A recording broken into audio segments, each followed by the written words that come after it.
இன்றைக்கு நான் ஆண்டவருடைய சமூகத்தில் ஜெபித்த போது ஆண்டவர் அந்த வசனத்திலேயே யோசேப்புனுடைய தகப்பனார் யாக்கோபு அவன் தலைமையில வச்ச அந்த ஆசீர்வாதத்துல ஒன்றா ஆண்டவர் எனக்கு காண்பித்தார். அப்படின்னா அவங்க அப்பா அவனை ஆசீர்வதிக்கும் போது சொல்றாரு, யோசேப்பு கனிதரும் செடி, அது மட்டுமல்ல அவன் நீரூற்றண்டையில் உள்ள கனிதரும் செடி. எனக்கு அந்த வார்த்தை ரொம்ப பிடிச்சிருச்சு. அவன் நீரூற்றண்டையில் உள்ள கனிதரும் செடி. வெறும் கனிதரும் செடியோட அவர் நிறுத்தாம நீரூற்று அண்டையிலே உள்ள. ஸோ பொதுவாக நீங்கள் இந்த விவசாயம் பண்ணுறவங்களுக்கு தெரியும். இந்த விவசாயம் பண்ணும்போது அந்த அந்த விதையை ஒரே நாளில் தான் எல்லா விதையும் போடுவாங்க. எல்லாவற்றுக்கும் ஒரே மாதிரி தான் உரம் போடுவாங்க. எல்லாத்துக்கும் ஒரே மாதிரி தான் கொத்தி போடுவாங்க. எல்லாமே பட்சபாதம் இல்லாமல் ஒரே மாதிரி தான் அந்த நாற்றுகளுக்கு செய்யப்படும். ஆனா நீங்க அந்த வயல்ல அந்த வரப்பு இருக்கு பாருங்களேன், அந்த அதுக்கு என்ன சொல்லுவாங்க, அந்த வாய்க்கால் அப்படின்னு சொல்லுவாங்க. அந்த வாய்க்காலுடைய ஓரத்துல பாத்தீங்க அப்படின்னா அந்த ஃபர்ஸ்ட் இருக்கு பாருங்களேன், எல்லா செடிகளை விட அந்த செடி வித்தியாசமா இருக்கும்.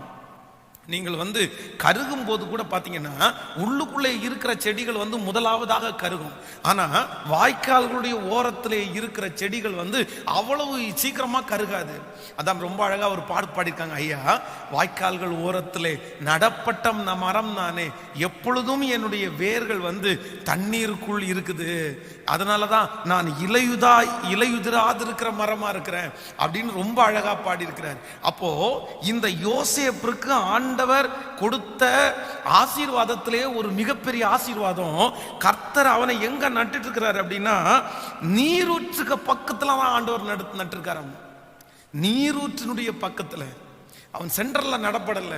அந்த ஆசீர்வாதத்தை அவங்க அப்பா சொல்றாரு, எப்பா உன் கூட 12 பேர் பிறந்தாங்கப்பா, இந்த 12 பேர்லையும் ஆனா நீ எங்க நடப்பட்டிருக்க தெரியுமா? நீரூற்றிலே. அப்படி என்னால் நல்ல இடத்திலே நீ வைக்கப்பட்டிருக்கிறாய். சோ யோசேப்பினுடைய தலையின் மேல் இருந்த 16வது ஆசீர்வாதம், நான் நம்புவேன் ஆண்டவர் அவனை நல்ல இடத்திலேயே கர்த்தர் அவனை கொண்டு போய் வைத்தார். நல்ல இடத்துல கர்த்தர் கொண்டு போய் வைப்பார். நான் நம்புறேன், தீர்க்க தரிசனமா சொல்றேன், ஒருவேளை இந்த ஜெபத்துல இருக்கிற ஆண்டவருடைய பிள்ளைகளே, நீங்கள் இதுவரையிலும் வைக்கப்பட்ட இடம் ஒரு மோசமான இடமா இருக்கலாம். பாஸ்டர், நான் வேலை ஸ்தலத்துல நான் வைக்கப்பட்ட இடம் கயவர்கள் மத்தியில நான் வைக்கப்பட்டிருக்கிறேன், பொறாம பிடிச்சவங்க மத்தியில நான் வைக்கப்பட்டிருக்கிறேன், என் வீடு என்னை சுற்றி இருக்கிற ஜனங்கள் எல்லாரும் ஐயோ ரொம்ப மோசமான இடத்துல நான் வைக்கப்பட்டிருக்கிறேன், சுற்றி பிரச்சனை உள்ள ஆட்கள் நடுவில் நான் உட்கார்றேன். ஆனா இந்த ஆசீர்வாதத்திற்காக ஆண்டவருடைய பிள்ளைகள் ஜெபிக்க போறோம். ஆண்டவரே, என்னை வெகு சீக்கிரத்துல நல்ல இடத்துல கொண்டு போய் வைங்கப்பா, என்னை நல்ல இடத்துல கொண்டு போய் வைங்கப்பா. ஆண்டவருடைய பிள்ளைகள் நிறைய பேர் இதுல பாடுபட்டுட்டே இருக்கிறாங்க. அவங்க இருக்கிற இடம் சரியில்லை, அவங்க வேலை ஸ்தலத்துல சரியில்லாம், குடியிருக்கிற இடத்துலயா இருக்கலாம். பார்த்தீங்க அப்படின்னா சுற்றியும் ஒரே பிரச்சனை உள்ள ஆட்கள், பொறாமப்படுகிற ஆட்கள், வஞ்சிக்கிற ஆட்கள், திட்டுகிற ஆட்கள். நான் ஏதாவது ஒரு பொருள் வாங்கினா போதும் உடனே அவ்வளவுதான், அவங்க பார்க்குற பார்வையை எரிஞ்சு விடுறது மாதிரி, உடனே அந்த ஆசீர்வாதம் அவங்கள விட்டு போறது மாதிரி இருக்கும். ஆனா இன்றைக்கு நான் ஜெபிப்போம், யோசேப்பை எப்படி நல்ல இடத்துல கர்த்தர் வைத்தாரோ, அவனை வைத்த எல்லா இடமும் நல்ல இடத்துல கர்த்தர் வைத்தாரோ, அதே போல என்னையும் ஆண்டவர் என்ன பண்ணுவார்னா நல்ல இடத்திலேயே கர்த்தர் வைத்தார். கவனிங்க, எகிப்துல யோசேப்பு முதல்ல போகும்போது யாருடைய வீட்டில் வைக்கப்படுறான் அப்படின்னா போத்திபாருடைய வீட்டில் வைக்கப்படுறான்.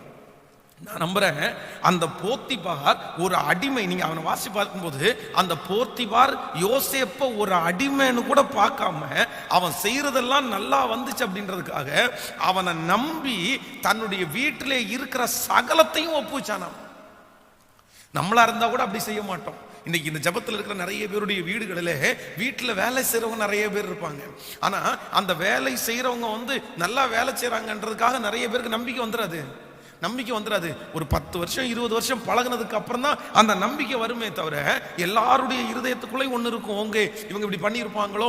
ஆனால் யோசேப்பை ஆண்டவர் போத்திபாருடைய வீடு அப்படின்னா நான் நம்புறேன் அந்த போத்திபார் ரொம்ப நல்லவன், அந்த வீட்டில் தான் கர்த்தர் கொண்டு போனார். அவனை கெட்ட ஒருத்தனுடைய வீட்டில் கொண்டு போகல. இன்னும் நீங்கள் சிறைச்சாலைக்கு அவன் தள்ளப்படுகிறான். சிறைச்சாலையில தள்ளப்படும் போது கூட நான் நம்புறேன் சிறைச்சாலை தலைவனுடைய கண்கள் அவனுக்கு தயவு கிடைக்குது அப்படின்னா, சோ அங்கே ஒரு சிறைச்சாலை தலைவன் ஒருத்தன் நல்லவன் இருந்திருக்கிறான். அவர்கள் மத்தியில தான் ஆண்டவர் அவனை கொண்டு போய் உட்கார வச்சிருக்கிறாரு. அதற்கு பிறகு பார்வோனை குறித்து வேதத்தில் வாசிக்கும் போது அந்த எகிப்திலே வருகிற எல்லா ராஜாக்களுக்கும் பார்வோன்ற பேர் தான் வைப்பாங்க. பார்வோன் நம்பர் 1, பார்வோன் நம்பர் 2, பார்வோன் நம்பர் 3 அப்படின்ற மாதிரி. அப்போ இஸ்ரவேல் ஜனங்கள் 400 வருஷம் அடிமைத்தனத்திலிருந்து வெளியே வரும்போது அப்போ ஒரு பார்வோன் இருக்கிறான். நீங்க அவனை வாசி பார்த்தீங்கன்னா வேதம் சொல்லுதும், அவன் மிக கடினமான ஒரு இருதயம் உடையவன், ரொம்ப கடினமான இருதயம் உடையவன். நீங்க வேதத்துல வாசித்து பார்ப்பீர்களே ஆனால் தெரியும், ஐயோ அவனுடைய இருதயம் கடினப்பட்டு இஸ்ரவேல் ஜனங்களை அனுப்பவே மாட்டேன்றான். ஆனா இந்த பார்வோன் பாத்தீங்க அப்படின்னு கேட்டா ஒரு நல்ல மனுஷனா இருக்கிறான். இவன் சொப்பனத்திற்கு விளக்கம் சொல்லிட்டான்னு சொன்ன உடனே, சரி நீ விளக்கத்தை சொல்லிட்ட, நீ போயிருப்பா, நான் பாத்துக்கிறேன் வேலையை அப்படின்னு பார்க்கவே இல்லை. யோசேப்பனுடைய கையில சகலத்தையும் ஒப்புவித்தான். அப்போ ஆண்டவர் யோசேப்பிற்கு கொடுத்த ஆசீர்வாதத்துல 17வது ஆசீர்வாதம், அவனை கொண்டு போன இடமெல்லாம் கர்த்தர் நல்ல இடத்துல தான் அவனை கொண்டு போய் உட்கார வச்சாரு. நல்ல இடத்துல தான் கொண்டு போய் உட்கார வச்சிருக்கிறாரு. சோதனை வர்றதுனால, பிரச்சனை வர்றதுனால உங்களை கெட்ட இடத்துல உட்கார வச்சிருக்காருன்னு நினைச்சிடாதீங்க. ஆண்டவர் இந்த ஜபத்துல இருக்கிற நிறைய பேரை கர்த்தர் நல்ல இடத்திலேயே கொண்டு போய் வைத்திருக்கிறார். இன்னும் நம்புறேன் சிலர் இந்த ஜபத்துல இருக்கிறவங்க, எனக்கு அப்படிப்பட்ட ஆசீர்வாதம் வரலன்னு சொல்றவங்களுக்கு நான் நம்புறேன் ஆண்டவர் உங்களை நல்ல இடத்துல கொண்டு போய் உட்கார வைக்கிறதற்கு கர்த்தர் வல்லவரா இருக்கிறார். சோ ஒரு தேவனுடைய பிள்ளையினுடைய வாழ்க்கையில அவங்க உட்கார்ற இடம், அவங்க வசிக்கிற இடம், அவங்க வேலை செய்கிற இடம் மிக மிக மிக மிக அவசியமானது. நீங்கள் லோத்தை குறித்து வேதத்தில் வாசிப்பீர்களே ஆனால் அவனுடைய வாழ்க்கையில அவன் இழந்து போகிறதற்கு காரணம், தன்னுடைய மனைவியை இழந்ததற்கு காரணம், தன்னுடைய 2 பிள்ளைகளும் ஒரு சாபமான சந்ததியை பெற்றுக்கொள்வதற்கு காரணம் வேற எதுவுமே இல்லைங்க, அவன் போன இடம் தாங்க காரணம். இந்த லோத்து ஆபிரகாமிடத்துல இருக்கிற வரைக்கும் பார்த்தீங்க அப்படின்னா அவனுக்கு ஒரு பிரச்சனையும் வரல. ஆனா என்னைக்கு அவன் அந்த இடத்தை சேஞ்ச் பண்ணானோ, சோதோம் கொமோரா பட்டணத்தை எப்ப தெரிஞ்சிட்டானோ அவன் ஒரு மோசமான ஒரு இடத்திற்கு போனான். சோதோம் கொமோரா பட்டணத்தில் இருக்கிற ஜனங்கள் வேதம் சொல்லுகிறது அவர்கள் சுயமுணர்ச்சிக்காரர்களாய் இருந்தார்கள், அவர்கள் ஆணோடு புணர்ச்சி செய்கிறவர்களாய் இருந்தார்கள். அப்படி ஒரு மோசமான இடத்துல அவன் போனான் பாருங்களேன். நல்லா போனவனும் அவன் உட்கார்ந்து இருக்கிற இடம் சரியில்லாததுனால அவர்களுடைய பிள்ளைகளும் ஒரு தவறான சன்னதிகளாய் மாற்றப்பட்டார்கள். இன்றைக்கு இந்த ஜெபத்தை கேட்கிற ஆண்டவருடைய பிள்ளைகளே, ஒருவேளை உங்களுடைய வீடு இருக்கிற இடம், நீங்கள் குடி போய் இருக்கிற இடம் ஒரு மோசமான இடமா இருக்கும் அப்படின்னா நீங்க வெகு சீக்கிரத்துல ஒரு நல்ல இடத்திற்காக தயவு செய்து நீங்க ஜெபம் பண்ணுங்க. ஒருவேளை அன்னைக்கு இருந்த பணத்தை வச்சு நீங்க ஒரு இடத்துல ஒரு இடம் வாங்கி வீடு கட்டி இருக்கலாம். நான் நம்புறேன் கர்த்தருக்கு ஸ்தோத்திரம், அந்த வீடு உங்களுக்கு கொடுத்தாரு. அந்த வீடு ஒரு நல்ல விலைக்கு நீங்க வித்து அந்த பணத்தை செலவு பண்ணிக்க கூடாது. அந்த வீட்டுல வருகிற அந்த பணத்தை எடுத்து ஒரு நல்ல பிளேஸ், நல்லவர்கள் குடியிருக்கிற, பாத்தீங்க அப்படின்னா மரியாதை உள்ளவர்கள் குடியிருக்கிற இடத்திற்கு நீங்கள் வருகிறதற்கு பிரயாசப்படுங்க. இல்லை அப்படின்னா உங்க பிள்ளைங்க மோசமான சூழ்நிலையிலே வளர்க்கப்படும் போது அவங்க எண்ணம், அவங்க பேச்சு எல்லாமே மோசமாக தான் இருக்கும். என்னுடைய கண் கூட நான் பார்த்துருக்கிறேன். சின்ன பிள்ளைகள் பார்ப்பேன். சின்ன பிள்ளைங்க பார்த்தீங்க அப்படின்னா 6th 7th படிப்பாங்க. அந்த பிள்ளைங்க பார்த்தீங்கன்னா வாயில கெட்ட வார்த்தை வரும். ஏய் என்ன இந்த வயசுல கெட்ட வார்த்தை பேசுற அப்படின்னு பார்த்தா அவங்க அப்பா அம்மா கெட்ட வார்த்தை பேசுறவங்களா இருப்பாங்க. அவங்கள சுற்றி அவங்க குடியிருக்கிற இடத்துல இருக்கிற எல்லாருமே கெட்ட வார்த்தை பேசுறவங்களா இருப்பாங்க. சோ அந்த பிள்ளைகளோட சேர்ந்து நல்ல பிள்ளைகள் போய் உட்கார்ந்தா அவர்களும் கெட்ட வார்த்தை பேசி பழக ஆரம்பிச்சுவாங்க. அதனால ஆண்டவருடைய பிள்ளைகள் மிக கவனமா இருக்கணும். நீங்கள் இருக்கிற இடம் மிக அவசியமானது. நான் எத்தனையோ பேருடைய வாழ்க்கையில பார்த்துருக்கிறேன். ஒரு தவறான இடத்துல வீட்டை கொண்டு போய் மாத்தி அந்த ஏரியாவினுடைய பிள்ளைகளோட பழகி இந்த பிள்ளைகளும் கெட்டு போய் அந்த பிள்ளைகளுடைய குணங்களெல்லாம் குடும்பத்தில் இன்றைக்கும் கஷ்டப்படுற எத்தனையோ பேரை நான் நான் இன்னைக்கு வரைக்கும் பார்த்துருக்கிறேன். நீங்கள் யாக்கோபை குறித்து வேதம் சொல்லுகிறது, தான் இருக்கிற இடம் சரியில்லைன்னு தெரிஞ்ச உடனே அந்த இடத்தை விட்டு வெளியே வர்றதுக்கு முயற்சி எடுக்கிறான் பாருங்களேன். ஆனா உடனே அவன் முயற்சி எடுக்கல. அவ்வளவுதான், அந்த இடம் தெரிஞ்ச உடனே அடுத்த நாளே காலி பண்ணலான்னு சொல்லி காலி பண்ணல. அதற்கான செட்டப் எல்லாம் கொண்டு வந்துட்டு, என்னுடைய மாமனாருடைய வீடு சரியில்லாத வீடு, 10 முறை என்னுடைய சம்பளத்தை அவர் ஏமாத்தினாரு, அதனால நான் போகணும்னு நினைச்சு ஆண்டவருடைய சமூகத்துல ஜெபித்து ஒரு இடத்துக்கு வந்துட்டாரு பாருங்க அவரு. சோ இன்றைக்கு இந்த ஜெபத்துல இருக்கிற அத்தனை தேவனுடைய பிள்ளைகளுக்கும் நான் சொல்லுகிற மிக தேவையான எச்சரிப்பு, நீங்கள் இருக்கிற இடம் மிக மிக மிக மிக அவசியமான இடம், மிக மிக மிக அவசியமான இடம். ஈசாக்கு ஏசேக்குன்ற இடத்துல இருக்க விடலன்னு போயிட்டான். ஆனா ரகபோத்து கர்த்தர் அவனுக்கு கொடுத்த ஒரு நல்ல இடம். அந்த இடத்துல பாத்தீங்க அப்படின்னா அவ்வளவு அழகா ஆண்டவர் அவனை நடத்தினார். நீங்கள் மோசையை குறித்து வேதத்துல வாசிக்கிறோம். பார்வோனுடைய வீட்டுல 40 வருஷம் ஆண்டவர் வச்சுட்டு, அதற்கு பிறகு ஆண்டவர் அவனை திடீர்னு 40 வருஷம் வேற இடத்துல ஷிஃப்ட் பண்றாரு. நம்ம என்னமோ நினைப்போம் ஆண்டவர் அவனை உருவாக்குறதுக்காக ஷிஃப்ட் பண்ணாருன்னு. வெறும் உருவாக்குறதுக்கு மட்டும் ஷிஃப்ட் பண்ணல, அந்த 40 ஆண்டுகளுக்கு மேல திரும்பவும் பார்வோனுடைய அந்த வீட்டிலேயே மோசே இருந்திருந்தான்னா அவனுடைய கேரக்டர்ல பெரிய சேஞ்ச கட்டளை, ஒரு பெரிய சேஞ்ச் வந்திருக்கும். அங்கே சுற்றி இருக்கிறவர்கள் எல்லாரும் அவனுடைய இருதயத்தை இளகி போக பண்ணியிருப்பார்கள். அவருடைய தரிசனம் அவனை விட்டு போயிருக்கும், ஜனங்களுக்காக தாகம் அவனை விட்டு போயிருக்கும். சோ ஆண்டவர் உடனே அந்த இடத்துல இருந்து என்ன பண்ணுவார் அப்படின்னா, கர்த்தர் அழகா அவனை வந்து ஷிஃப்ட் பண்ணாரு. நம்ம நிறைய பேரு நம்ம நினைக்கிறோம், நீ எந்த இடத்துல வெட்கப்பட்டாயோ அந்த இடத்துல கர்த்தர் உன்னை நிறுத்துவாரு, நீ அவமானப்பட்ட இடத்துல கர்த்தர் உன்னை நிறுத்துவாரு. நான் அந்த வார்த்தையை நம்புறேன், நான் அந்த வார்த்தையை விசுவாசிக்கிறேன். ஆனா நான் என்ன சொல்றேன் அப்படின்னா, நீங்க வந்து கௌரவத்திற்காக போராடிட்டே இருக்காதீங்க. நீங்க கௌரவத்திற்காக போராடிட்டே இருக்காதீங்க. சிலர் என்ன பண்றாங்க அப்படின்னா, வெறும் கௌரவத்திற்காக போராடி கொண்டே இருக்கிறாங்க. அவன் முன்னாடி தாழ்ந்து போக கூடாது பாஸ்டர், அவன் முன்னாடி நான் ஒண்டி கண்டிப்பா வந்து பெரிய ஆளா வாழ்ந்து காமிக்கணும், நின்னு காமிக்கணும். ஆண்டவருடைய பிள்ளைகளே, உங்களுக்கு அப்படிப்பட்ட ஒரு எண்ணம் இருக்கிறது தவறுன்னு நான் சொல்லல. உங்களை ஆண்டவர் அப்படி வைக்கணும் அப்படின்னு நான் ரொம்ப ஆண்டவருடைய சமூகத்துல கெஞ்சுறேன், உங்களுக்காக நான் ஜெபம் பண்றேன். ஆனா நான் என்ன பண்றேன் அப்படின்னா, நீங்க ஒரு பொல்லாத இடத்துல உட்கார்ந்து, பொல்லாத மனிதரிடத்துல உட்கார்ந்து நீங்க சண்டை போட்டுட்டே இருந்துட்டீங்க அப்படின்னா உங்க வாழ்க்கையில பெரிய உயர்வை நீங்க எப்படி அடைய முடியும்? நீங்க எப்படி சம்பாதிக்க முடியும்? நீங்க நைட்டு வீட்டுக்கு போறீங்க, போன உடனே அந்த டென்ஷன் வந்துட்டே இருக்குது, பிபி உங்களுக்கு உடனே ஹை ஆகுது. 4 நாள் அமைதியா இருப்பீங்க, 5ஆவது நாள் உங்களால அமைதியா இருக்க முடியுமா? நீங்க ஒரு வார்த்தை பேசிடுறீங்க, அது தப்பா போயிருது. பைபிளை தூக்குற நீ சொல்லலாமா அப்படின்னு உடனே கேள்வி வந்துருது. அதுக்காக நான் என்ன சொல்லுவேன் அப்படின்னா, நீங்க இருக்கிற இடம் உங்களுக்கு சரியான நிம்மதி இல்லாத இடமா இருக்குமே, ஆனால் நல்லா யோசிச்சு அங்கிருந்து கிளம்புறதுக்கு முன்னாடி ஒரு சிலதெல்லாம் நீங்க கரெக்ட் பண்ணணும்.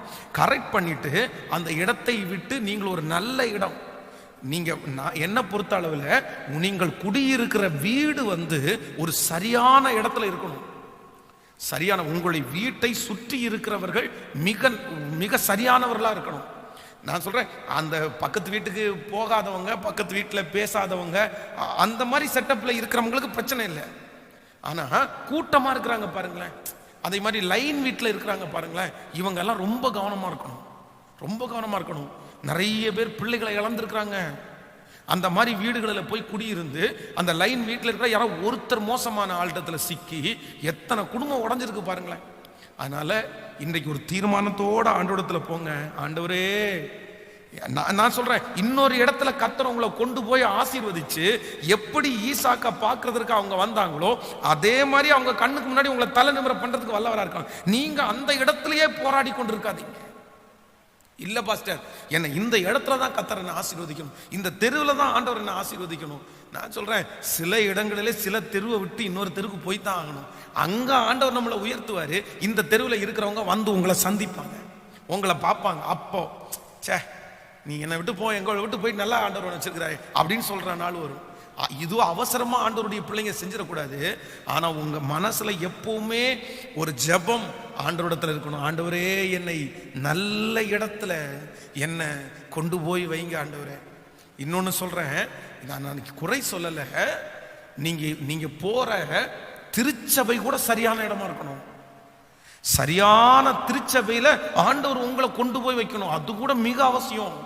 சிலருடைய வாழ்க்கையில வந்து அவங்க ஆசீர்வாதத்தை இழந்தது, அவங்க வாழ்க்கையில கஷ்டப்படுறதுக்கு காரணம் வந்து அவங்க போன திருச்சபை கூட சிலது காரணமா இருந்திருக்குது. தவறா அழகா கைட் பண்ணி அவங்கள எங்கேயோ தள்ளிட்டாங்க.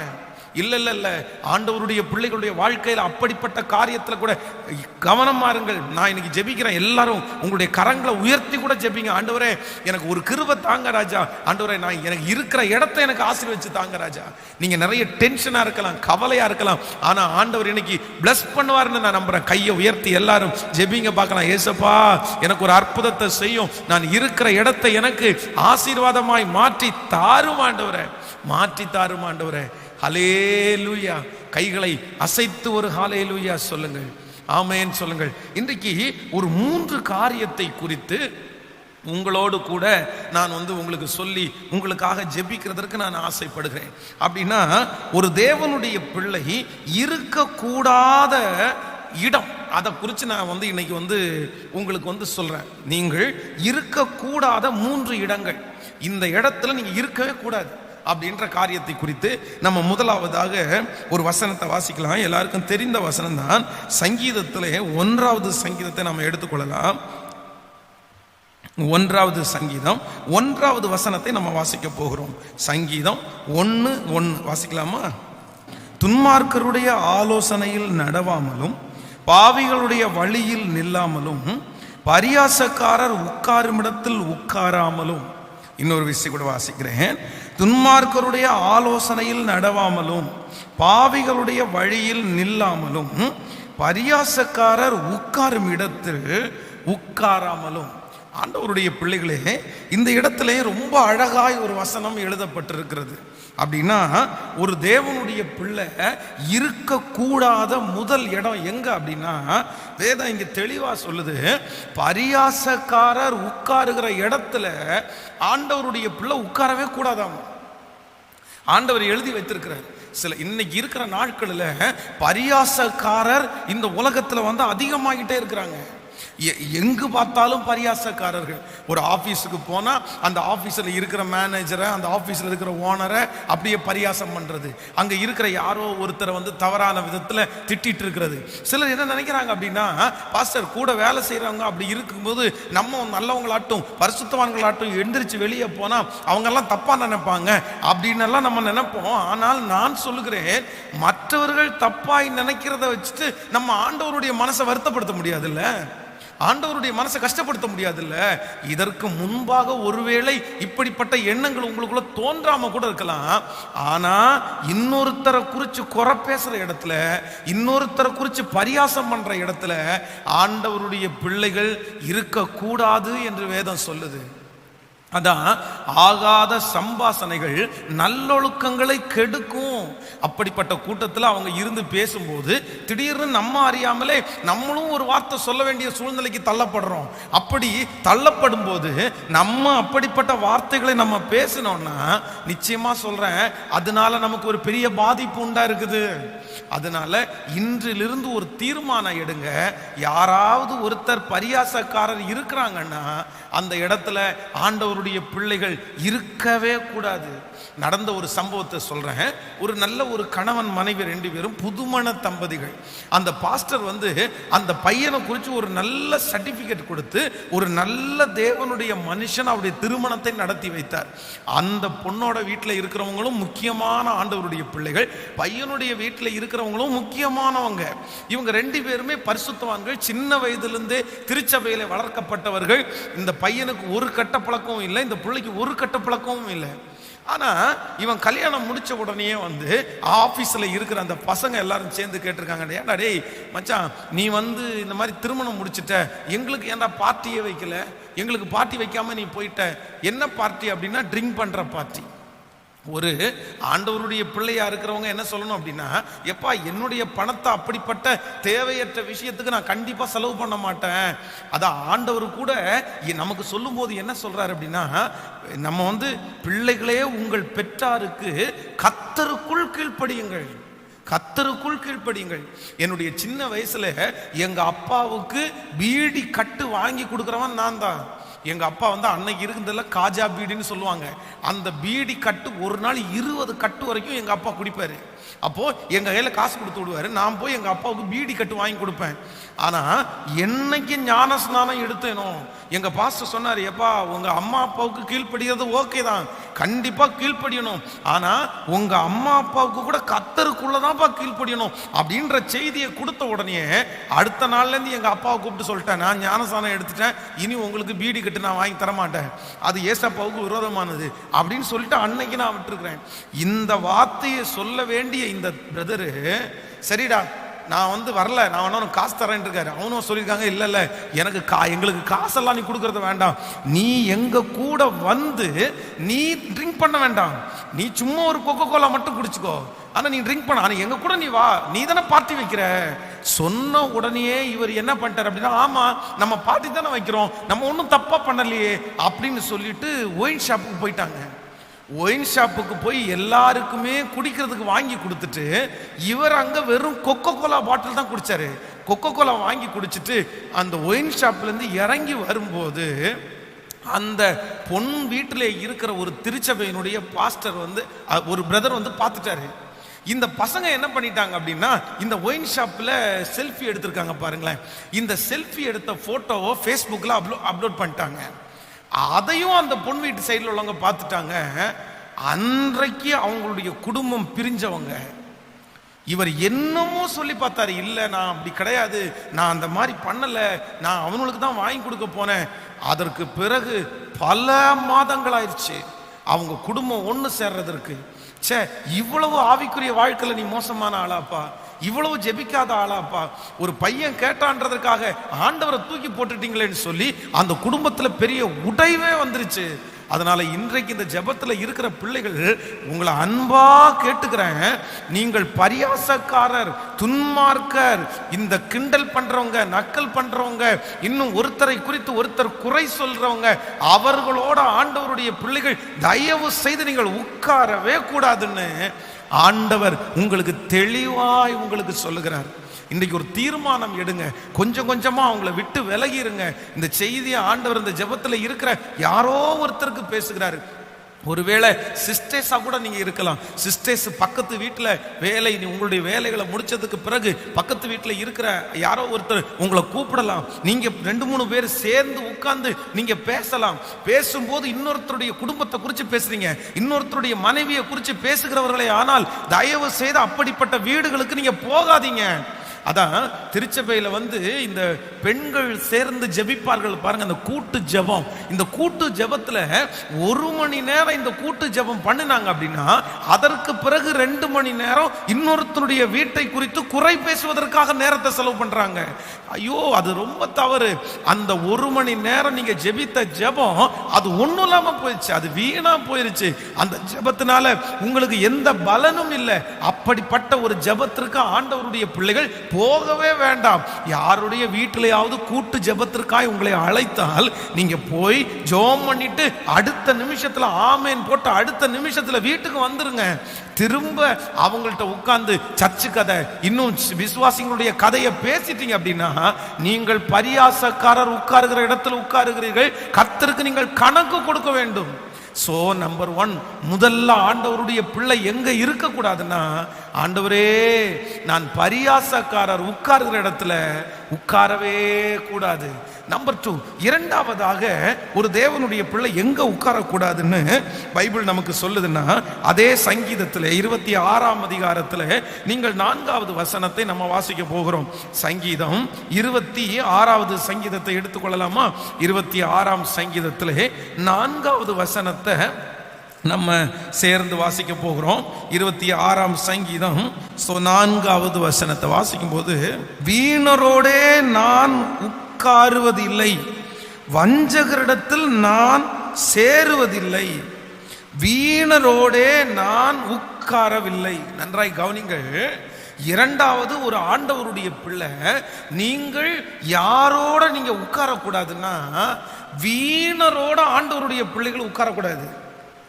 இந்த வீணர் அப்படின்னா என்ன அர்த்தம் அப்படின்னா, பயன்படாமலே இருக்கிறாங்கல்ல, பயன்படுவதற்கு விருப்பமே இல்லாம அதான் சோம்பேறித்தனமானவர்கள். ஒரு வேலையுமே செய்ய மாட்டாங்க. காலையிலிருந்து சாயந்தரம் வரைக்கும் சுத்திட்டே இருப்பாங்க. அவங்களுக்கு சாப்பாடு கூட அவசியம் இல்லை. இன்றைக்கு இருக்கிற நிறைய வாலிப தம்பிங்க தங்கச்சிங்க கெட்டு போறதுக்கு என்ன காரணம் அப்படின்னா, அவங்க யாரோட இருக்கிறாங்க தெரியுமா? வீணரோட. அவர்களுக்கு எந்த தரிசனமும் இல்லை, அவர்களுக்கு எந்த எதிர்காலத்தை குறிச்ச பயமும் இல்லை. அவர்கள் ஒரு வேலையும் செய்ய மாட்டார்கள். காலையில குளிச்சு கிளம்பி வீட்டை விட்டு கிளம்பிட்டாங்க அப்படின்னா அதற்கு பிறகு நைட்டு தான் வந்து சேருவாங்க. தரிசனம் இல்லாத சும்மா இருக்கிற வேலை செய்யாத ஒரு நபரோட ஆண்டவருடைய பிள்ளைகள் ஒரு நாளும் நீங்கள் உட்காரவே கூடாது, உட்காரவே கூடாது. அதான் ஆண்டவர் சில நேரத்தில் உங்கள்கிட்ட கேட்பாரு, உங்களுக்கு இங்க என்ன வேலை அப்படின்னு கேட்பாரு. நம்ம அதான் நான் அடிக்கடி ஆண்டவருடைய பிள்ளைகளுக்கு சொல்லுவேன், சும்மா அப்படின்ற வார்த்தை வந்து உங்களுடைய வாய்களில் வரவே கூடாது. யார்கிட்ட கேட்டா என்ன சொல்லுவாங்க தெரியுமா? இங்க எதுடா உட்கார்ந்து இருக்கிற? சும்மா உட்கார்ந்து இருக்கிறேன். இந்த எங்க இதுக்கு இங்க எதுக்காக வந்த? சும்மா வந்த. இங்க என்ன பண்ணிட்டு இருக்கிற? சும்மா. இந்த சும்மான்ற வார்த்தை உங்க வாயிலிருந்து, அதான் தாவீது தன்னுடைய சகோதரனிடத்துல சொல்லும் போது சொல்றான், நான் இங்கு வந்ததற்கு ஒரு முகாந்தரம் இல்லையோ, நான் வந்ததற்கு ஒரு முகாந்தரம் இல்லையோ. சோ தாவீது முகாந்தரம் இல்லாம அந்த இடத்திற்கு வரல. சும்மா வரலப்பா, நானு சும்மா வரல. ஏதோ உங்களுக்கு சாப்பாடு எடுத்துட்டு வேடிக்கை பார்க்கறதுக்கு வந்தேன்னு நினைக்கிறீங்களா? நான் வேடிக்கை பார்க்கறதுக்கு வரல.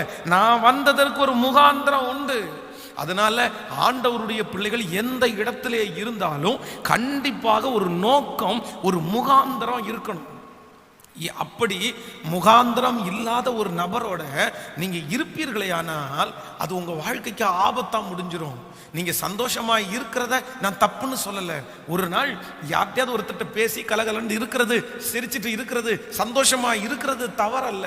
ஆனா சிலர் யாரோட இருக்கிறதுக்கு விருப்பப்படுறாங்க அப்படின்னா, வீணரோட, யூஸ் இல்லாதவங்களோடைய, பயன் இல்லாதவங்களோடைய, ஒர்க் பண்றதுக்கு இன்ட்ரெஸ்டே இல்லாதவங்களோடையே, சாதிக்கிறதுக்கு விருப்பம் இல்லாதவர்களோடையே இருப்பீர்களே ஆனால் நிச்சயமா உங்க வாழ்க்கை ஒரு வெற்றிக்கு நேராய் கடந்து போகவே முடியாது, கடந்து போகவே முடியாது.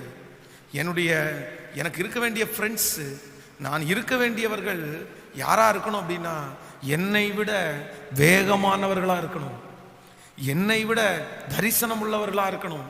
அதான் ஒரு தேவனுடைய பிள்ளை யாரோட நீங்க நண்பர்களா இருக்கணும் அப்படின்னா, உங்களை விட ஆவிக்குரிய வாழ்க்கையில, உங்களை விட பிசினஸ்ல, உங்களை விட சம்பாத்தியத்துல ஒரு படி அதிகமான ஆளோட தான் உங்களுக்கு பழக்கம் இருக்கணுமே தவிர, உங்களோட குறைவான ஆட்களோட ஒரு நாளும் நீங்க பழக்கம் வச்சுக்காதீங்கன்னு தான் நான் சொல்லுவேன். அப்படி நீங்கள் ஒரு நல்ல தரிசனம் உள்ள ஆட்களை பார்க்க தான் உங்களுக்கும் அப்படி வெற்றி அடையணும், நம்ம நிறைய சாதிக்கணும் அப்படின்ற எண்ணம் உங்களை அறியாமலே அவர்களை பார்க்க நமக்குள்ளே தட்டி எழுப்பப்படும். ஆனா நீங்க குறைவானவர்களுடைய பழக்கம் வைப்பீர்களே ஆனால் உங்களுக்கு அப்படிப்பட்ட தரிசனம் உங்களுக்குள்ள வரவே வராது, வரவே வராது.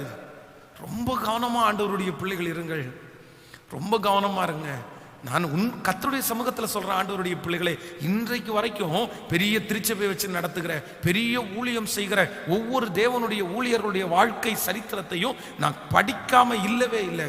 முக்கியமான தமிழ்நாட்டிலே இருக்கிற, இன்னும் வெளிநாடுகளிலே இருக்கிற முக்கியமான பெரிய பெரிய தேவ ஊழியர்களுடைய அந்த புக்கை இல்லைன்னா அவங்களுடைய வாழ்க்கை சரித்திரத்தை நான் வாசிச்சிருக்கிறேன். அப்பதான் எனக்குள்ள அந்த உத்வேகம், ஐயோ இந்த தேவனுடைய மனுஷன் இப்படி செஞ்சிருக்கிறாங்களா, இந்த தேவனுடைய மனுஷன் ஆண்டவர் இப்படி பயன்படுத்தி இருக்கிறார்களா, இவர்களுக்கு இவ்வளவு பெரிய கமிட்மெண்ட் இருந்திருக்குதா, இத்தனை மணி நேரம் ஒர்க் பண்ணி இருக்கிறாங்களா அப்படின்ற எண்ணங்கள் எனக்குள்ளே வளருவதற்கு அந்த புத்தகங்கள் வந்து மிகவும் பிரயோஜனமா மாறிடுச்சு. ஆனா ஒன்றும் இல்லாதவங்களோட நம்ம இருக்கும்போது நம்முடைய மனசாட்சி கூட குத்தணும். ஆண்டவருடைய பிள்ளைகளே, நான் வந்து ஃப்ராங்காக அவங்களோட பேசுகிறேன். நான் முன்பு ஒரு 10 ஆண்டுகள் இருக்கும்னு வைங்களேன், ஒரு 10 ஆண்டுகளுக்கு முன்பாக வந்து என்னுடைய ஊழிய நண்பர்கள், ஒரு 2-3 நண்பர்கள் கிடைச்சாங்க. ரொம்ப நல்ல நண்பர்கள், ஊழியத்தில் ஃப்ரெண்ட்ஸு. இந்த ஊழியத்தில் ஃப்ரெண்ட்ஸாக இருக்கிறதுனால அப்போ என்ன பண்ணுவார் அப்படின்னா, ஒரு தேவனுடைய ஊழியர் வந்து கான்ஃபரன்ஸில் பேசுவார். அவர் வந்து கான்ஃபரன்ஸில் பேசி நாங்கள் ஒரு 3-4 பேர் சேர்ந்து ஒருத்தருக்கு ஒருத்தர் டிஸ்கஸ் பண்ணி ரொம்ப ஹாப்பியாக இருந்தோம், ரொம்ப ஹாப்பியா இருந்தேன். ஹாப்பியா பேசிட்டு சிரிச்சிட்டு ஐயோ அவ்வளோ பெரிய சந்தோஷத்துல அப்படி இருந்தோம். ஒரு நாள் ஆண்டவர் வந்து நான் என்னுடைய ஜெபத்துல இருக்கும்போது ஆண்டவர் என்கிட்ட தெளிவா பேசினாரு. என்ன பேசினார் அப்படின்னா, ஆகாத சம்பாசனை நல்லொழுக்கங்களை கெடுக்கும் அப்படின்னு பேசினாரு. அந்த வார்த்தையை கேட்டதிலிருந்து அவர்களோட பேசுறத அப்படியே ஸ்டாப் பண்ணிட்டேன். அவங்க என்னை திரும்ப திரும்ப எனக்கு கூப்பிட்டாங்க, என்னாச்சு என்னாச்சு என்னாச்சு அப்படின்னு. இல்லை, நான் வந்து எனக்கு கொஞ்சம் ஊழியம் இருக்குது, எனக்கு கொஞ்சம் ஒர்க் இருக்குது, நான் அப்படியே விட்டுட்டேன் ஃபுல்லாக. அதற்கு பிறகுதான் என்னுடைய ஊழியத்தில் ஒரு பெரிய வளர்ச்சியே நான் பார்த்தேன், வளர்ச்சியே பார்த்தேன். அதுக்கு முன்பாக அவர்களோடு அப்படி இருக்கும்போது நான் சந்தோஷமா இருந்தேன், நான் ஹாப்பியா இருந்தேன். ஆனா ஊழியத்தில் பெருசா வெற்றி அடையவே முடியல. 3 மணி நேரம் 2 மணி நேரம் அவர்களோட பேசி நேரத்தை செலவிட்டது எனக்கு ஒரு மிகப்பெரிய பாவமா தெரிஞ்சிருச்சு. ஆண்டவருடைய சமூகத்தில் அதற்காக ஆண்டவருடைய பிள்ளைகளை அதிகமாய் நான் மன்னிப்பு கேட்டேன். ஆண்டவரே நான் மன்னிச்சிருங்க ஆண்டவரேன்னு கேட்டேன். சோ இன்றைக்கு இந்த ஜெபத்தில் இருக்கிற யாரோ ஒருத்தர் நீங்கள் வீணரோட உட்கார்ந்து இருக்கிறீங்களா? அவர்களுக்கு தரிசனம் இல்லை பிரதர், அவர்களுக்கு லக் இல்லை, அவங்களுக்கு பணம் சம்பாதிக்கணும், அவங்களுக்கு பிசினஸ் பண்ணணும், எந்த மோட்டிவேஷனுமே இல்லை. அவர்களோட நீங்க போய் உட்கார்ந்தா உங்களுக்கு அந்த எண்ணம் தான் வரும். அதனால நோ, அவர்களோட வீணரோட, அதான் வேஸ்டானவங்களோட, வேலையே இல்லாம இருக்கிறவங்களோட ஆண்டவருடைய பிள்ளைகள் ஒரு நாளும் நீங்கள் சம்பந்தம் கலவக்கூடாது. அவர்கள் உட்கார்ற இடத்துல உட்காரவே கூடாது. ஆமேன் சொல்லுங்க. நம்பர் 3, மூன்றாவது ஆண்டவருடைய பிள்ளைகள் நீங்க எந்த இடத்துல உட்காரக்கூடாது அப்படின்னு பைபிள் சொல்லுதுன்னா, நீங்க லூக்கா எழுதின சுவிசேஷத்தை எடுத்துக்கொள்ளுங்கள். லூக்கா எழுதின சுவிசேஷம் 14ஆம் அதிகாரத்துல 14ஆம் அதிகாரம் 8வது வசனத்தை நம்ம வாசிக்க போறோம். 14ஆம் அதிகாரத்துல 8வது வசனத்தை வாசிக்கலாம். ஒருவனால் கல்யாணத்திற்கு நீ அழைக்கப்பட்டிருக்கும் போது பந்தியில் முதன்மையான இடத்தில் உட்காராதே. உன்னிலும் கனம் உள்ளவன் ஒருவேளை அவனால் அழைக்கப்பட்டிருப்பான். அப்பொழுது உன்னையும் அவனையும் அழைத்தவன் உன்னிடத்தில் வந்து இவனுக்கு இடம் கொடு என்பான். அப்பொழுது நீ வெட்கத்தோடையே தாழ்ந்த இடத்திற்கு போக வேண்டியதாய் இருக்கும். நீ அழைக்கப்பட்டிருக்கும் போது போய் தாழ்ந்த இடத்தில் உட்காரு. அப்பொழுது உன்னை அழைத்தவன் வந்து சிநேகிதனே உயர்ந்த இடத்தில் வாரும் என்று சொல்லும் போது உன்னுடனே கூட பந்தி இருக்கிறவர்களுக்கு முன்பாக உனக்கு கனம் உண்டாகும். அல்லேலூயா. ஆண்டவருடைய பிள்ளைகளே, இந்த இடத்துல ஆண்டவர் தெளிவா எழுதி வச்சிருக்கிறாரு. ஒரு தேவனுடைய பிள்ளை 3வது எந்த இடத்துல உட்காரக்கூடாதாமா, நீங்க முதன்மையான இடங்களிலே போய் உட்கார்றதற்கு ஆண்டவருடைய பிள்ளைங்க கொஞ்சம் தூரத்துல நிக்கணும், கொஞ்சம் தூரத்துல நிக்கணும். பொதுவாக நம்மை பொறுத்த வரைக்குமே வந்து உயர்ந்த மனிதர்களோட இருக்கிறதற்கு நம்ம நிறைய நேரத்தில் விரும்புவோம். ஒரு மேடையில் ஒரு பெரிய ஆள் இருக்காங்க அப்படின்னா அந்த இடத்துல நீங்களும் நம்மவும் அவங்கள மாதிரி இருந்தோம்னா அதான் அந்த மேடையில் அப்படி அவங்க கூட போய் உட்காரலாம் அப்படின்னு சிலருக்கு இருக்கும், அந்த எண்ணம் இருக்கும். ஆனால் ஒன்று நினைத்து கொள்ளுங்கள், இந்த வார்த்தையை ஆண்டவர் எழுதி வைத்திருக்கிறதுல நிறைய வித்தியாசம் இருக்குது. இல்லை இல்லை, ஆண்டவருடைய பிள்ளைகள் முதல்ல நீங்க முன்னாடி உட்கார்றத நீங்க வந்து கொஞ்சம் குறைச்சிக்கங்க. நீங்க அப்படிப்பட்ட எண்ணத்துல நீங்க இருக்காதீங்க. அதான் நான் வந்து அடிக்கடி சொல்லியிருக்கிறேன். ஒரு ஸ்கூலில் படிக்கிற எல்கேஜி படிக்கிற ஸ்டூடெண்ட்டு, அந்த எல்கேஜி படிக்கிற ஸ்டூடெண்ட் அந்த பையன் வந்து ரன்னிங்கில் வந்து ஃபஸ்ட் எடுக்காததுனால அவங்க அம்மா அவனை போட்டு அடிக்கிறாங்க நடு ரோட்டில். நீ ஏன் ஃபஸ்ட் எடுக்கலன்னு கேட்டு அடிக்கிறாங்க. நீ தோக்கவே கூடாதுப்பா, நீ ஜெயிச்சு தான் இருக்கணும்னு சொல்கிறாங்க. இல்லை இல்லை இல்லை, நம்ம கண்டிப்பா ஆண்டவருடைய பிள்ளைகள், உங்களுடைய பிள்ளைகளை நீங்கள் என்கரேஜ் பண்ணும் போதும் நீங்களும் ஆண்டவர் உங்களுக்கு வசதி கொடுத்திருக்கிறது உண்மை, ஆண்டவர் உங்களுக்கு கார் கொடுத்திருக்கிறது உண்மை, அங்க இருக்கிற கல்யாண வீட்லயோ ஃபங்க்ஷன்லயோ இருக்கிற எல்லாரை விட ஆண்டவர் உங்களை நல்லா வச்சிருக்கிறது உண்மை. ஆனா நீங்க போன உடனே என்ன பண்ணிடக்கூடாதுன்னா, எனக்கு கார் இருக்கு, நான் கார்ல வந்தேன், நான் பெரிய பங்களா கட்டி இருக்கிறேன், நான் பெரிய உயர்ந்த மனிதன், நான் கோடீஸ்வரன் அப்படின்னுட்டு நீங்க ஒரு நாள் முன்னாடி போகவே கூடாது, முன்னாடி போய் உட்காரவே கூடாது, உட்காரவே கூடாது. அந்த எண்ணம் உங்களுக்குள்ளே வரவே கூடாது. நீங்க எப்பவுமே நீங்க அதான் உலகத்துல ஒரு பழமொழி சொல்லுவாங்க, நிறைகுடம் தழும்பாதுன்னுவாங்க. உண்மையாய் ஆசீர்வதிக்கப்பட்டவங்க அவங்கள ஒருத்தர் முன்னாடி கூட்டிட்டு தான் போவாங்களே தவிர வாலண்டியரா அவங்க போய் முன்னாடி உட்கார மாட்டாங்க. வாலண்டியரா உட்கார மாட்டாங்க. அவங்க எப்பவும் என்ன பண்ணுவாங்க தெரியுமா? அந்த கூட்டத்திலேயே பின்னாடி இருக்கணும்னு நினைப்பாங்க, தள்ளி நிற்கணும்னு நினைப்பாங்க, யாருக்கும் தெரியாம இருக்கணும்னு நினைக்காங்க. அதான் தன்னை தாழ்த்துகிற எவனும் உயர்த்தப்படுவான், தன்னை உயர்த்துகிற எவனும் தாழ்த்தப்படுவான்.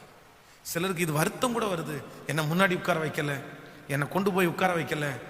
நல்லதுன்னு நினைங்க ஆண்டவருடைய பிள்ளைகளே. நீங்க முன்னாடி வராம அவுட் ஃப்ரேம்ல உட்கார்ற வரைக்கும் உங்களுக்கு பெரிய சேஃப்டி, உங்களுக்கு பெரிய ஆசீர்வாதம், உங்களுக்கு பெரிய ஆசீர்வாதம். நீங்க முன்னாடி வரணும் அப்படின்னு நினைச்சிட்டீங்க அப்படின்னா நிறைய சமாதானத்தை நீங்க இழக்க வேண்டியது இருக்கும், சந்தோஷத்தை இழக்க வேண்டியது இருக்கும். அதனால எப்பொழுதுமே நான் ஒரு தீர்மானம் எடுக்கிறேன், இனி எந்த இடத்துல போனாலும் என்ன நான் காமிக்கவே மாட்டேன், என்ன நான் காமிக்கவே மாட்டேன். நீங்க பின்னாடி இருங்க, அவங்களா கூப்பிடுவாங்க, வாங்க பிரதர் முன்னாடி உட்காருவாங்க, வாங்க. அப்ப சமாதானமா போய் முன்னாடி உட்கார்ந்துட்டு சந்தோஷமா அந்த ஃபங்க்ஷனை அட்டன் பண்ணிட்டு நீங்க வாங்க. மனதுக்குள்ள இன்று நான் தான் என்னுடைய தான் உங்களுக்கு சாட்சியா சொல்ல முடியும். ஆண்டவருடைய பிள்ளைகளை ஒரு நாள் கூட நான் முன்னாடி இருக்கணும் அப்படின்னு ஆசைப்பட்டதே இல்லை, ஆசைப்பட்டதே இல்லை. எனக்கு பின்னாடி கிடைச்சா நல்லா இருக்கும், அவ்வளவுதான். அதுல நல்லா உட்காந்து சத்தியத்தை கேட்டுட்டு ஆராதனை அட்டன் பண்ணிட்டு போயிட்டே இருக்கலாம். நமக்கு இல்லை, முன்னாடி உட்கார்ந்தா ரொம்ப கவனமா உட்காரணும், எல்லாருக்கும் முன்னாடியும் கவனமா உட்காரணும், நிறைய ரெஸ்ட்ரிக்ஷன்ஸ் இருக்குது. பின்னாடி உட்கார்ந்தா அப்படி இல்லை.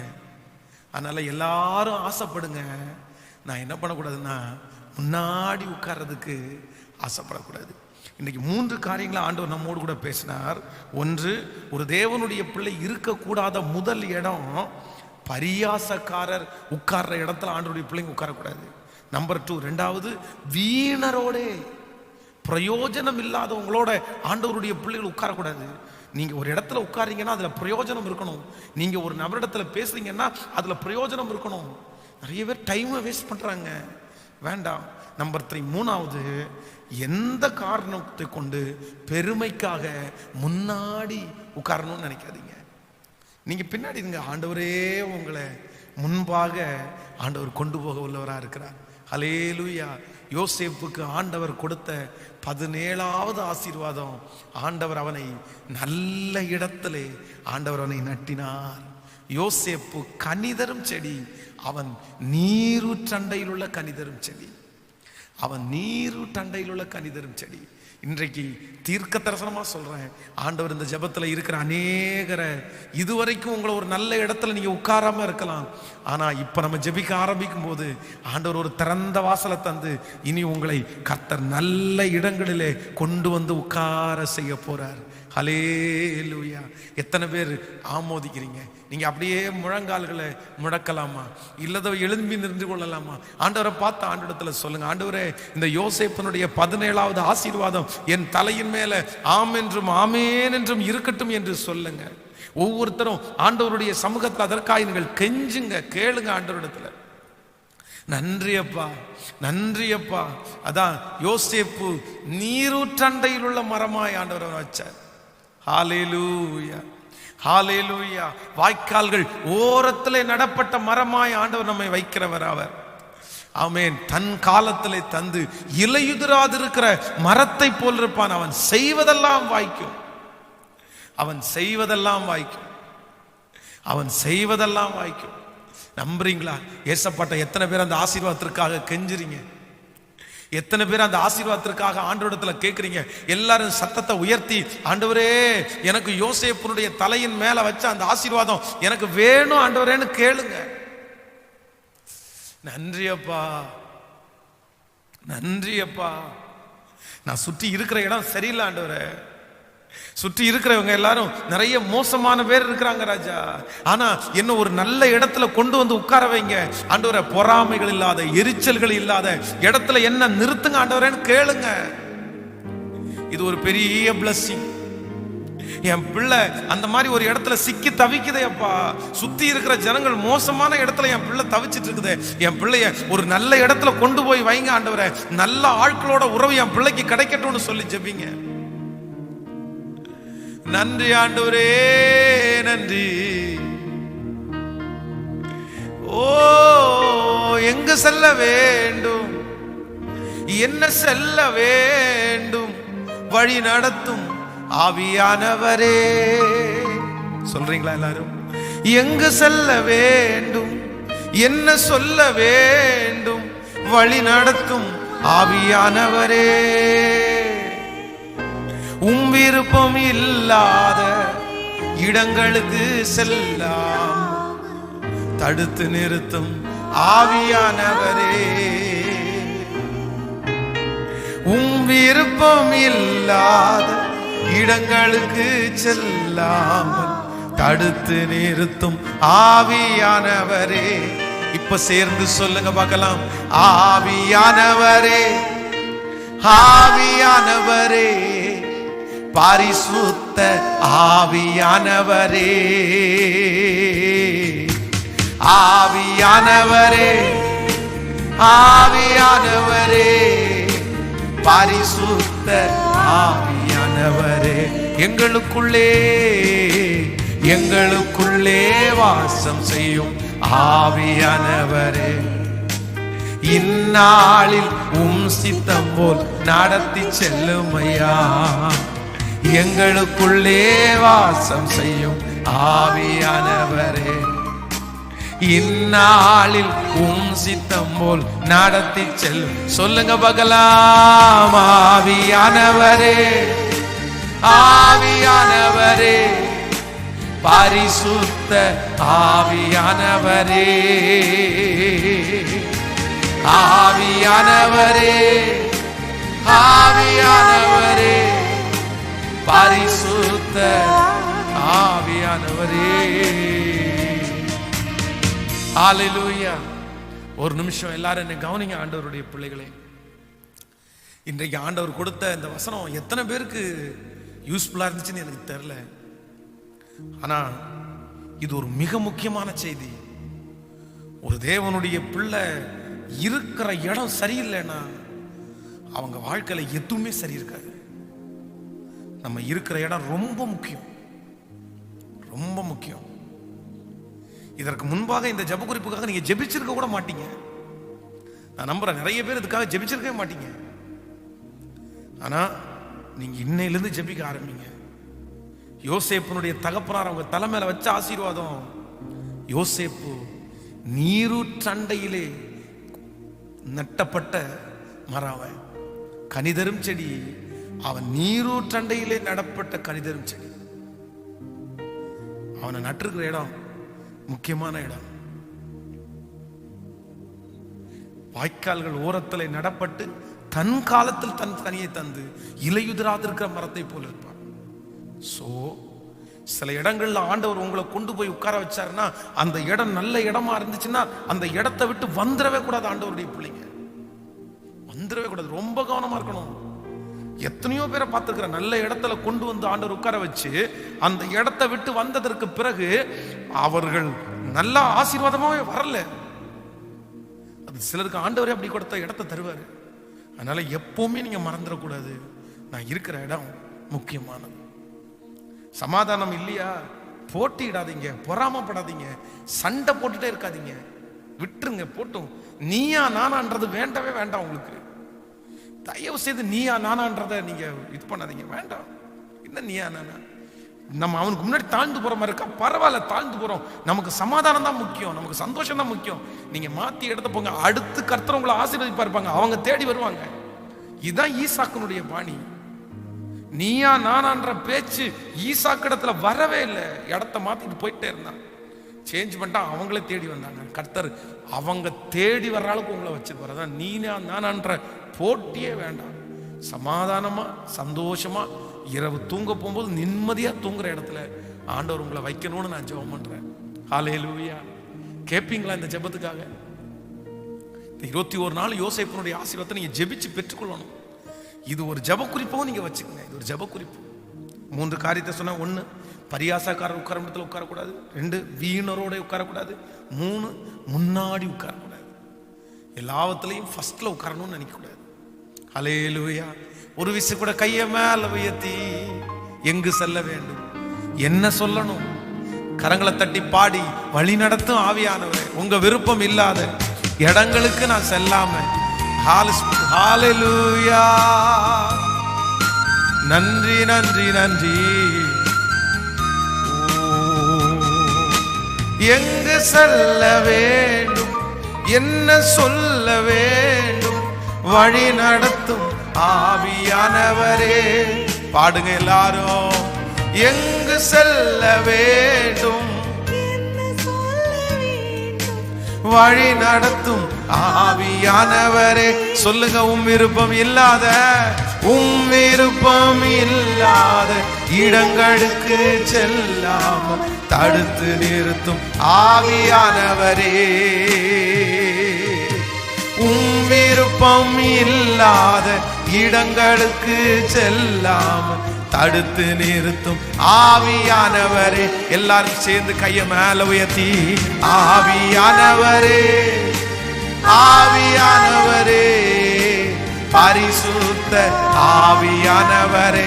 அப்பா, இந்த நாள் 17வது நாள் இறங்கி வாருமோ, உதவி செய்ய தீவிரித்து வாருமோ, ஒவ்வொரு பிள்ளைகளையும் பலப்படுத்த வாரும் ஆண்டவரே. ஓ ஆவியானவரே, உன்னை உறுதியான இடத்துல வைப்பேன்னு சொன்னீங்களே, என் பிள்ளைக்கு ஒரு நல்ல இடத்துல உட்கார வைங்கப்பா. பொறாமையின் கண்கள், எரிச்சலின் கண்கள், வன் கண்கள் இனி உன்னை துரத்துவார் இல்லை, இனி உன்னை பயப்படுத்துவார் இல்லை. அப்படிப்பட்ட ஒரு இடத்துல எங்க பிள்ளைகளை வைக்க போகிறதற்காய் ஸ்தோத்திரம். ஓ இஸ்ரவேல் ஜனங்களுக்கு ஒரு நல்ல இடத்துல அவங்களை கொண்டு போய் வச்சீரே. நான் உனக்கு கொடுக்க போகிற தேசம் அது கானான் தேசம். அந்த தேசத்துல உன்னை கொண்டு போய் வைப்பேன்னு சொன்னீங்களே, அந்த காரியத்தை நிறைவேற்றும் ஆவியானவரே, பரிசுத்த ஆவியானவரே.